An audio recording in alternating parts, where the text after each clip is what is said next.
Rajasthan's Aravalli Hills hold the remains of Bhangarh Fort. At the entrance, an official sign from the Archaeological Survey of India carries a strict mandate. Entry is forbidden after sunset. Local folklore attributes the city's desolation to a dark history. A tantric named Singya allegedly placed a dying curse on the settlement after his obsession with Princess Ratnavati led to his death. This legend explains why 9,000 homes sit in ruins today, all missing roofs. Modern accounts add to the dread. One local story describes 3 friends who stayed overnight, fell into a dry well, and died in a car crash while fleeing to the hospital. These accounts reinforce a widespread belief that the fort actively targets those who break its rules. Thousands of annual visitors report seeing moving shadows or hearing the sound of women crying. While these experiences are often dismissed as imagination, the physiological terror reported by tourists is a documented, consistent reality. Bhangarh's specific geography and crumbling architecture act as a physical trap for the human sensory system, triggering biological responses that look and feel like a haunting. The first sensory disruption is caused by infrasound, sound waves vibrating below 20 Hz. These frequencies are too low for the human ear, but the body physically absorbs them. In 1980, engineer Vic Tandy discovered a laboratory fan emitting a 19 Hz frequency, which triggered intense anxiety and the hallucination of a gray shadow. This specific frequency caused his internal organs to resonate. Because Bhangarh sits in a high-risk earthquake zone, minor tremors and wind howling through the ruins generate this same 19 Hz wave, vibrating a physical sense of dread into visitors. These vibrations explain the feeling of being watched, but they don't account for the audible screams reported by those near the ruins after dark. Striped hyenas from the adjacent Sariska Tiger Reserve frequently roam into the fort at night.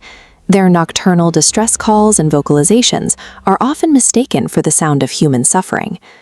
The fort's architecture and the local wildlife create a literal acoustic trap, using low-frequency vibrations to induce anxiety, while animal calls provide a terrifying soundtrack. The human brain further complicates the experience through pareidolia.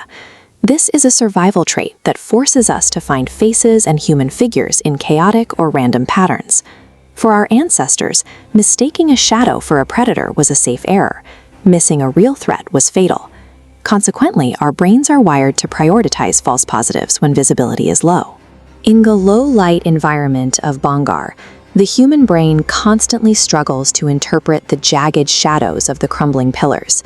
To protect itself, it automatically assembles these shapes into the silhouettes tourists later describe as ghosts. Seeing a shadowy figure in the dark isn't a paranormal encounter. It is a survival mechanism functioning exactly as it was intended. This sensory confusion is amplified by the power of suggestion. Researchers at Goldsmiths University demonstrated this in the Haunt Project, where participants spent time in an ordinary, empty room. Simply being told the room was haunted caused a significant percentage of people to experience dizziness and a sense of a malevolent presence, despite a total lack of external stimuli. Visitors to Bhangarh arrive after exposure to local myths and viral internet videos. They enter the rooms in a state of high suggestibility, primed to interpret every cold breeze as a spiritual encounter. When the brain expects terror, it will physically manufacture the symptoms, making the power of suggestion the most effective haunt in the fort. Moving past the myth of the curse reveals a grounded historical question. Why did a city of 9,000 people actually abandon their homes? Historical records show the region was devastated by the Chalisa famine of 1783. This extreme drought, caused by El Niño patterns, made survival in the Aravalli Hills nearly impossible. As water supplies failed and political power shifted to the newly built city of Jaipur, the population had to flee. The city was abandoned due to environmental necessity and political decline.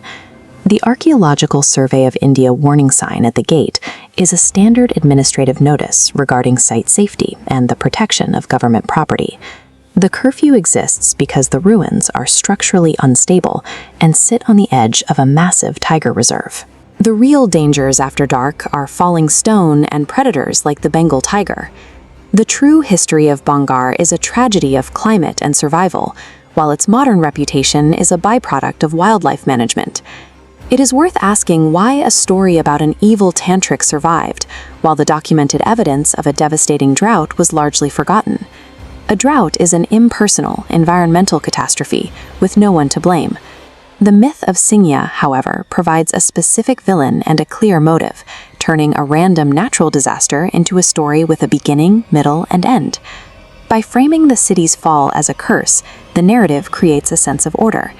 It is often more comfortable to believe in a malevolent monster than to accept that a thriving city can be erased by a change in the weather. This human tendency to fear what we don't understand was addressed by Marie Curie, who wrote that nothing in life is to be feared, it is only to be understood. Bhangarh's ghosts disappear once the mechanisms of infrasound and pareidolia are exposed. The myth endures because it offers a story, but science provides the understanding that makes the dark less frightening.